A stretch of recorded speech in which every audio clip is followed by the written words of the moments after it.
Every person in this video looked at a beach and decided something was defective. Not the parking, not the restrooms, the ocean, the sand, the wind, the wildlife. These are real complaints filed about beaches, aimed at lifeguards, park rangers, tourism boards, and city councils who had to stand there and take it. Sand, sun, wind, waves, fish, all of it has been reported by someone who decided it needed fixing. Here's what they demanded.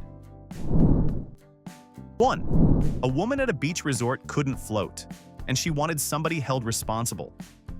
She'd seen the videos of people lying flat on top of the Dead Sea, reading a newspaper, going nowhere. She tried it in the Atlantic and sank like every other human being. So she asked the front desk to have salt added to the water near the swim area, enough to hold a person up. She wasn't talking about the pool. She meant the ocean. 2 sunburned legs, 1 umbrella that never moved, and a beach kiosk employee about to catch the blame. The woman had fallen asleep in the shade. While she slept, the sun kept traveling, the way it does, and the shade slid right off her legs. Her argument at the kiosk was that somebody should have warned her the shade would drift. Better yet, the hotel ought to put a staff member on umbrella duty, paid to scoot her shade over every so often while she naps. 3. A beach attendant had to explain to a grown woman that people walk on beaches. Sheila had come asking a simple question. What time does the sand get combed flat? She'd shown up picturing something smooth and untouched like a photo, and instead, the whole place was stamped with footprints from strangers who'd walked there before her. The answer wrecked her. She stood there honestly stunned that this is just what beaches look like. 4. Arthur's hotel room came with sea air, and Arthur wanted the sea air investigated. To him, it reeked like a fish market at closing time, and his sinuses were staging a protest. Moving rooms wasn't going to fix a coastline, so he skipped straight to the real solution. The city should buy industrial-strength air fresheners and space them out along the shore. Make the whole beach smell neutral. Pine, if neutral's not on the menu. 5. Animal control in Florida picked up the phone and got a woman reporting the fish. Not sharks, nothing with teeth. The little ones, the kind that flicker around your ankles and leave. Her complaint was that they swam too close, crowded her personal space, and the detail that really sells this stared at her. She found it deeply creepy. What she wanted was an underwater fence built off the beach, so the fish could be kept in their own designated area, away from people who are swimming. 6. First ocean swim of this man's life, and he came out feeling cheated. Not by the waves, not by the cold, by what turned up once he dried off on the sand, a thin white crust all over him, gritty to the touch.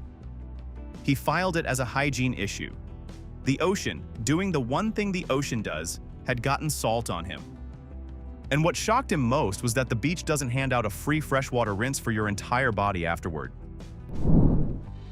7. There's a shark warning posted by the lifeguard tower, which is the sign doing its job. A dad visiting from the Midwest read it and got mad at the sign. His complaint to the city never argued the sharks weren't out there. He said the warning was scaring people for no reason, that it had flattened the mood of his family's trip, and that posting it was terrible advertising for the beach. Take it down, he said, before other tourists see it and get upset. 8. Chloe and Liam's whole beach trip was built around one photo, and the sunset blew it. Too quick. The light was gone before they'd figured out their angles, and they took that personally. So they brought the complaint to the resort's event coordinator. Nature, in their view, wasn't cooperating. Then came the ask. Could the resort provide a schedule of the slower sunsets, the ones that photograph better for the rest of the week? 9. An ice cream truck was doing its afternoon lap past the beach, jingle playing, like it has everywhere in this country since forever. One mother heard something sinister in it. Her problem wasn't the traffic or the noise, it was the tune. She said it was built to prey on kids, a sound designed to strong-arm them into wanting junk food. She wanted the truck banned from the beach, and if banning it was too much, then make it play something slow and miserable instead. funeral-grade classical. 10. Somewhere in a UK tourism office sits a formal complaint stating that one of their famous beaches has too much sand on it. Brenda wrote it. She'd made the trip, and the sand did what sand does. Got in her shoes, got in her lunch, got into everything she owned. Her suggested remedy was construction. Pave over a solid portion of the beach so people can take a comfortable walk without dragging half the coast home with them. 11. Somebody once phoned a front desk to report a defect in the ocean. She'd gone in for a short swim, come out, and found her designer swimsuit soaked through. The call came in as a genuine panic. This had never once happened to her in a swimming pool. So what exactly did the hotel plan to do about the water they had running out there? 12. Braden caught a small scratch off a seashell, and his mother Janice went and caught the lifeguard. That poor guy got a full speech on beach safety, the thesis being that sharp shells lying around loose are a serious liability. The way she framed it, the whole shoreline was an unsupervised playground where nature keeps restocking the sharp stuff. So she wanted it combed and screened every morning, every pointy thing removed, before anybody was allowed on. 13. A camper at a beachfront site had a beautiful day, then filed paperwork about the night. His issue wasn't bugs or loud neighbors. It was the moon. Too much light coming off it, he said, throwing strange shadows across his site and killing the pitch dark he wanted for stargazing. And his written feedback came with a proposed fix. Maybe the park could look into some kind of dimmer switch for the moon. 14. Ants found a family's picnic on the beach. That's a 2-foot problem with a 2-foot solution. Move the blanket. Instead, the mother went looking for a park ranger, and she wasn't there to vent. She reported the beach for having an ant problem nobody was managing, then laid out what she expected done about it. A full pest control program, environmentally friendly, of course, covering several miles of open sand, so that every visitor could eat lunch without insects. Miles of coastline, debugged over one sandwich. 15. A lifeguard told Chad to put the drone down. Crowded beach, no flying, simple. Chad's response was to file a complaint against the man personally, accusing him of holding back the entire influencer economy. His argument was that shooting aerial content is a form of art, protected, and that a no-fly rule over a packed beach was an attack on his freedom to create. 16. You know what's not a swimming pool? The ocean. A tourist from a landlocked state found that out the hard way, waded in, and immediately hated it. Stuff was floating past him. He couldn't even see his own feet through the water. So he went and reported the murkiness to a lifeguard. And then he asked his question. How often do they drain the ocean and run it through a filter? Also, had he maybe just turned up on a bad day for cleaning? 17. Some kids on that beach were serious builders. Moats, turrets, the works. Meredith's boy Leo had a bucket and a mound, and Meredith decided this was a matter for the authorities. She found a park ranger and filed a complaint about how intimidating the other children's sandcastles were. Those fancy fortresses, she said, were putting Leo in real emotional distress and choking off his creative spirit. So she wanted zoning. A marked beginners section of beach where moats and turrets are banned, and the only legal structure is a plain upside-down bucket of sand. Safe space for the less talented sand architect. 18. A resort got asked to install glass walls along its beach. The reason was a paperback. A woman had set up on the sand with her novel, and the breeze kept flipping her pages, which she described as maddening. So she filed a complaint about the beach being too windy. Option 1 was those glass panels blocking the coast. Option 2, if that was too much, put a hotel employee on page holding duty, free of charge. 19. Oregon coast, month of May, water cold enough to take your breath. A man from Arizona whose entire experience of water is a heated pool got in and demanded a manager at the state park office.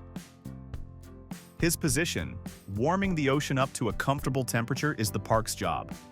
And if the park can't handle that, then put big digital thermometers out on the sand so nobody else gets ambushed by nature's poor engineering.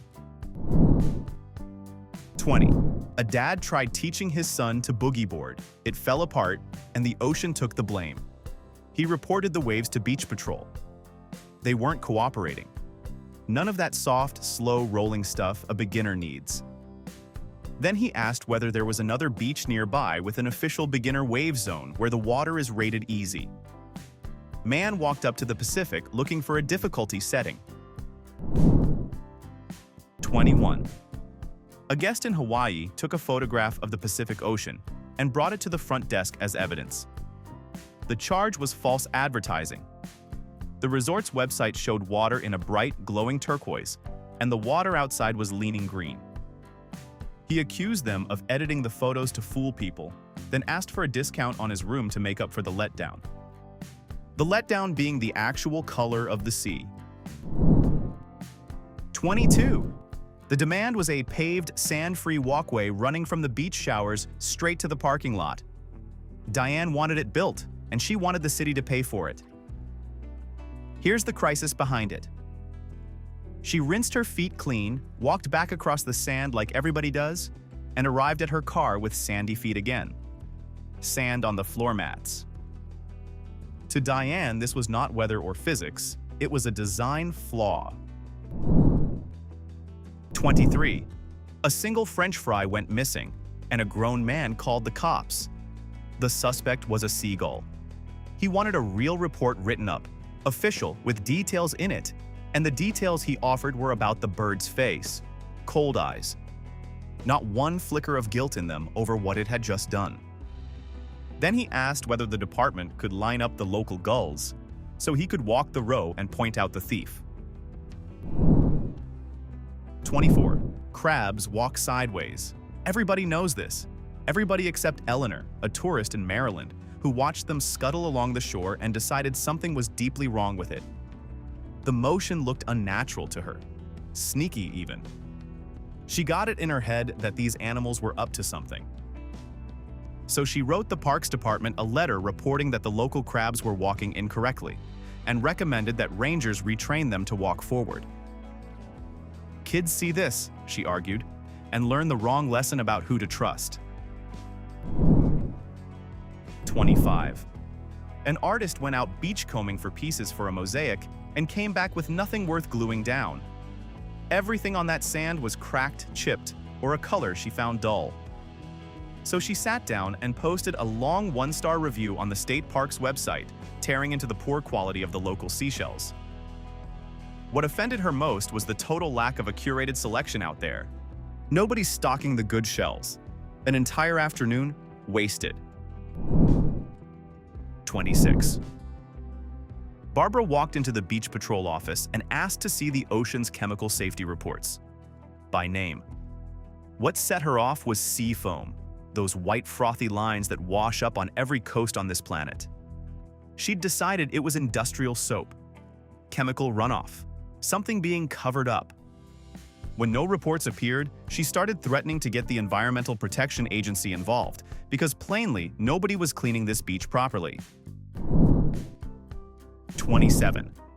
The tour said guaranteed dolphin sighting. 2 hours on the water in Florida, 0 dolphins, and the family came back to the dock furious. Dad's first theory: the captain didn't know how to call the dolphins in properly. His second: the whole company was running a scam. Then he put it in writing, claiming the dolphins were on the payroll and had decided not to clock in that day. He wanted a full refund plus extra for his kids' emotional damage. What's the dumbest thing you've watched somebody demand a refund for? 28. 30 minutes of watching the waves and the review came back negative. A young woman told her hotel concierge she was bored by the ocean, and her stated reason was that it lacked a clear narrative arc. No rising action, no climax, nothing resolved, Just the same motion over and over, building toward nothing. She wasn't being clever about it either. She was sincerely let down that a force of nature didn't come structured like a film. 29. What is your policy on clouds? A guest at a beachfront hotel put that question in writing, and there was no joke in it anywhere. 3 afternoons of her trip had gone gray on her, which cost her tanning time she'd already paid for, and she wanted those hours refunded. She also recommended the resort start issuing a guaranteed sunshine forecast so guests can plan around it. Some poor manager had to sit down and compose a serious answer about clouds. 30. Water parks have splash zones. One father assumed the ocean would too, and was genuinely rattled to learn it doesn't. He took it to the lifeguard. All that unregulated splashing from strangers, he said, was making things unsafe and far too wet for his family. His fix was to divide up the sea, rope off certain areas where splashing is allowed, and set aside other areas for quiet, motionless soaking.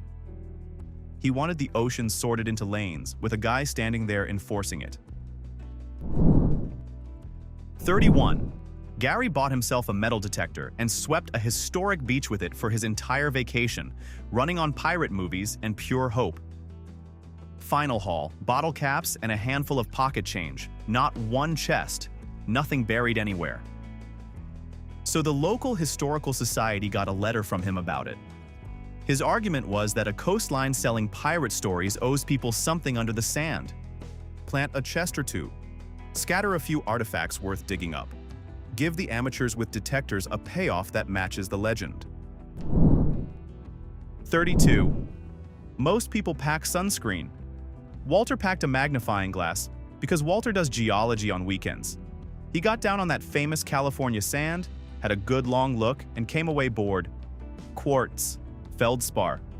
The same stuff you'd scoop off any construction site in America.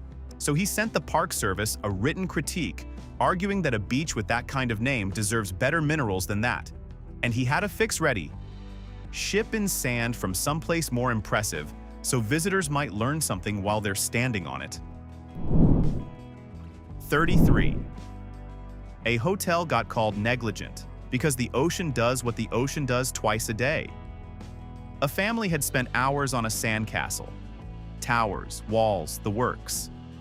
Then the water came up and flattened it, and they marched into reception hot.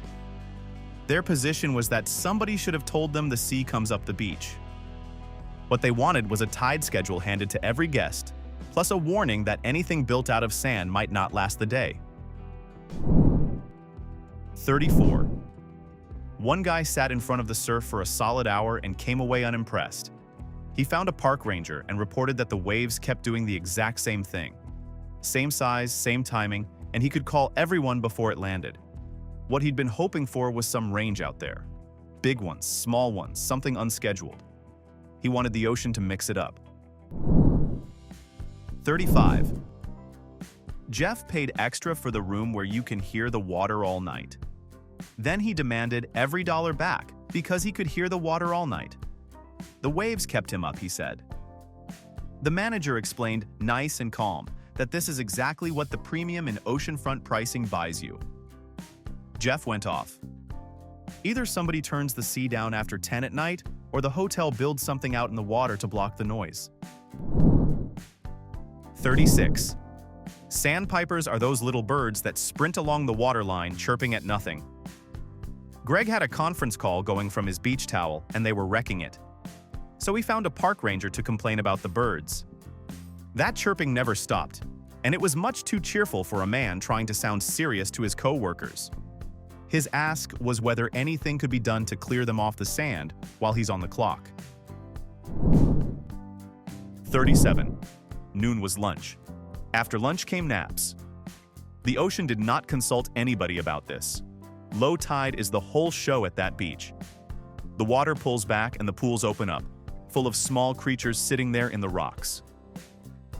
It happened right in the middle of the day, straight through lunch, straight through naps. So the mother wrote in the resort guest book that the tide keeps terrible hours. Her suggestion was that nature reschedule its cycles around the pace of a family on vacation. 38. David took his kids snorkeling, and they went in expecting the reef from Finding Nemo. What they got was regular fish. Duller, slower, and every one of them silent. The kids surfaced heartbroken, since not a single clownfish had said a word to them. So David went to the tour company for his money back. The reason he put in writing, the ocean had sent out a weak lineup of fish and failed to deliver what Disney promised. 39. The lifeguards were too handsome. That's the complaint, top to bottom, and Linda meant every word of it. Those guards were built well enough that she couldn't get a page into her book, and she pitched it as something the public shouldn't have to put up with, since she and the other women on that beach had been left with no real choice but to stare. Her fix was simple: staff the tower with men nobody wants to look at. 40. One side of that cove bends harder than the other. Nobody in the history of the town had ever cared. Then a tourist stood there with a map, checked it against the water, checked it again, and got upset. The bay was lopsided, and once he saw it, he couldn't unsee it.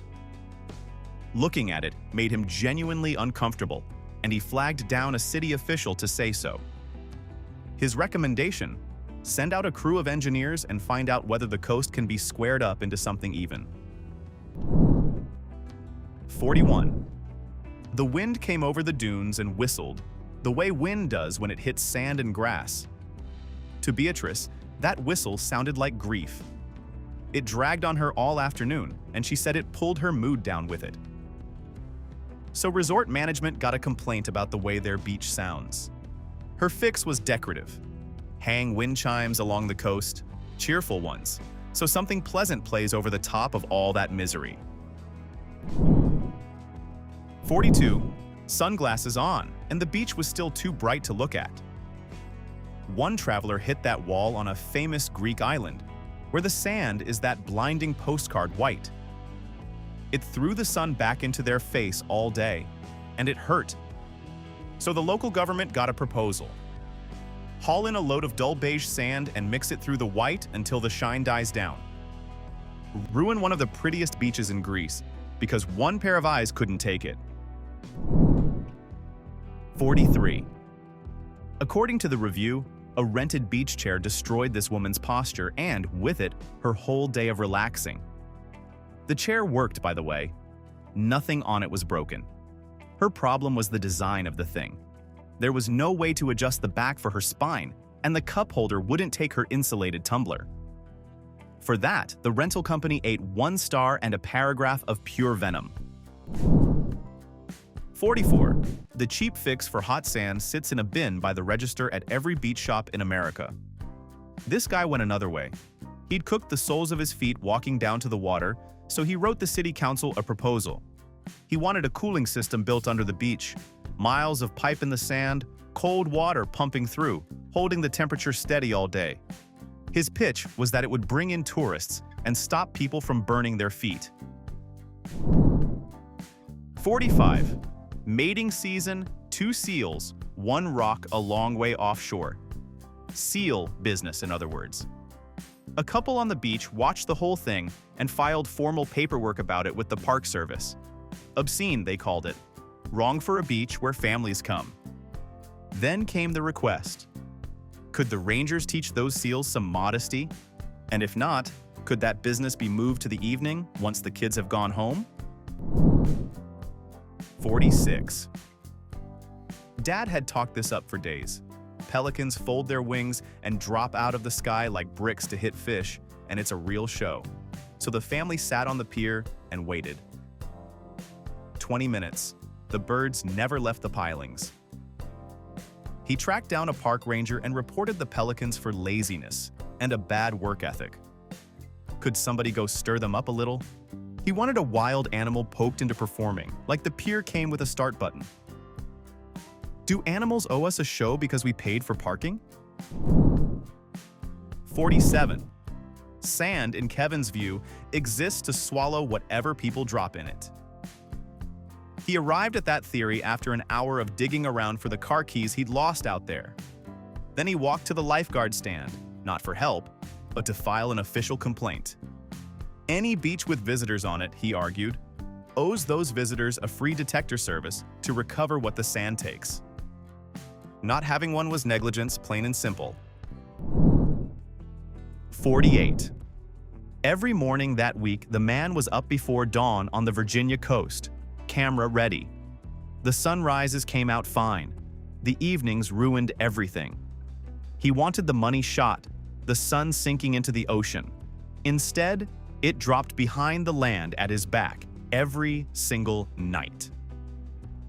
So the hotel manager got a complaint about the sun setting in the wrong place. He was furious that nobody had explained which way the East Coast faces before he booked. 49. Airports have those flat moving walkways you stand on while your legs take a break. One family wanted one installed on a beach. The hike from the parking lot to the water was too much for them. A few hundred yards of sand, a couple of dunes. So they filed with the city, calling the distance unfair to anybody traveling in this century. They didn't ask for a closer entrance. They asked for the belt, running over the dunes, carrying people in coolers down to the waterline. 50. A concierge in Hawaii was asked to look up when the next decent sunset was scheduled. The question came from Cynthia, who was standing there with her husband, both of them wearing the faces of people with a real problem. The sunset they just watched was a letdown, washed out. Nothing like the colors in the resort's own brochure. And this vacation had cost them serious money, so they weren't flying home without seeing a good one. She asked it straight, no joke in her voice at all, the way you'd ask a driver when the next bus comes. The moon, the tide, the crabs, the temperature of the Pacific Ocean. All of it reported by somebody who wanted it changed. Now the fight I actually want in the comments. Who is worse, the man demanding the state heat the ocean for him, or the mother who wanted other kids' sandcastles banned to protect her son's feelings? Name one and defend your pick. Like the video if even one of these got a laugh out of you, and subscribe, there's more coming.